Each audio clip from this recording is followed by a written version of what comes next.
জগতের পীড়িতে ভালা না, না গো পীড়িতে শান্তি মিলে না, পীড়িতে শান্তি মিলে না। আরে ভাই রাখেন, আপনি হারাম কাজের মধ্যে কিসের শান্তি পাবেন?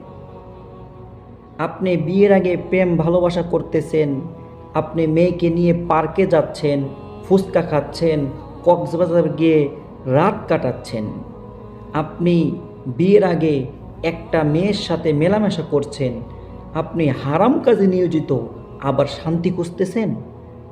আল্লাহ তাআলা বলেছেন শান্তি অবশ্যই আছে, ভালোবাসা অবশ্যই জায়েজ আছে, প্রীতি করা অবশ্যই জায়েজ আছে। তোমার স্ত্রীর সাথে ভালোবাসা করো, তাইলেই তুমি শান্তি পাবে।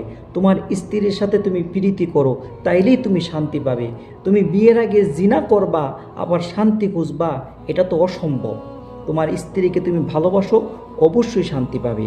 তুমি বিয়ে করো, প্রেম করো, ভালোবাসো, স্ত্রীর সাথে যাই করো তাই সওয়াব হবে। তাইলে বিয়ের আগে কোনো প্রেম ভালোবাসা নয়, বিয়ের আগে যা করা হবে সব কিছুই জিনা। আর বিয়ের পরে যদি তোমার স্ত্রীর সাথে ভালোবাসা করো, প্রেম প্রীতি করো, সওয়াব হবে এবং শান্তি পাবে। হারামের মধ্যে কোনো শান্তি নাই, হালালের মধ্যে হলো শান্তি।